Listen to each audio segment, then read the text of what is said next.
यशोधरा, इसे स्पर्श करो ताकि ये धन और ये धन ब्राह्मणों में बांट दिया जाए।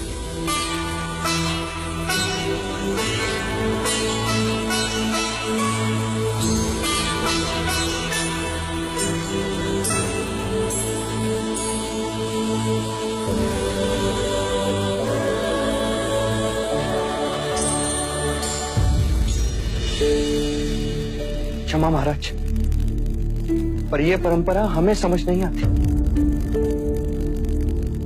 कैसी परंपरा पुत्र?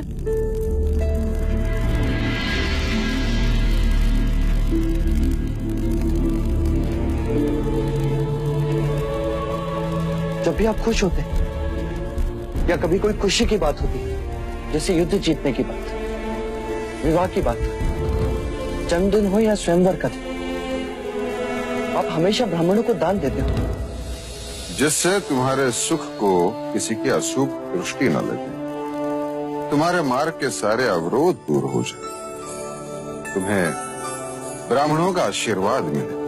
तो क्या ब्राह्मणों को दान देने से अवरोध दूर हो जाते हैं? निस्संदेह होते हैं। मैंने पहले भी कहा था और आज भी कहता हूं, ब्राह्मण धरा पर ईश्वर के प्रतिनिधि है। मनुष्य के मस्तिष्क पर उनका हाथ अभय कवच होता है। अरे, ये आपके पैरों को क्या हुआ विप्र? प्रातःकाल घर से चला था, मार्ग में ठोकर लग गई। अर्थात आप अपना ही हाथ अपने ही मस्तिष्क पर रखना भूल गए विप्र।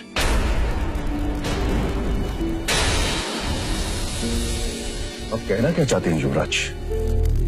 वही महाराज कि जो ब्राह्मण केवल मनुष्य के सर पर हाथ रखने से उसके मार्ग के अवरोधों को दूर कर सकता हो, उसे स्वयं ठोकर क्यों लगी? ये हमारा अपमान है महाराज। मेरा उद्देश्य आपको अपमानित करना नहीं, पर इस प्रश्न का उत्तर तो आपके पास भी नहीं। प्रत्येक मनुष्य को अपने कर्मों के अनुसार फल भुगतना पड़ता है। अर्थात कर्म ही अंतिम है। आपके दृष्टिकोण से कर्म ही निर्णायक है। मनुष्य को अपने कर्मों से कोई नहीं बचा सकता। सत्य है।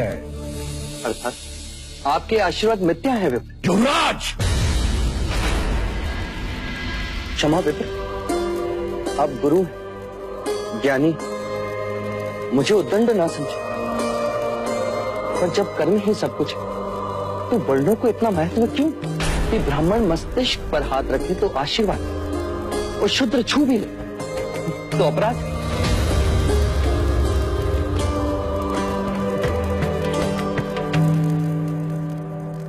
चन्ना। जी युवराज। इन सभी को रथ में रखो। इस दान का वितरण हम स्वयं करेंगे। जी युवराज। आओ यशोधरा।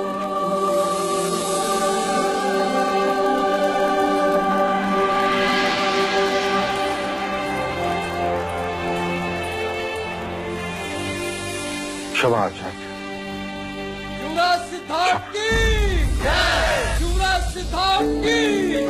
युवराज सिद्धार्थ की जय!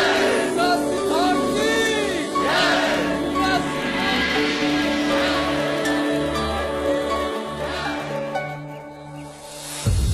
अरे, ये क्या कर रहे हैं आप?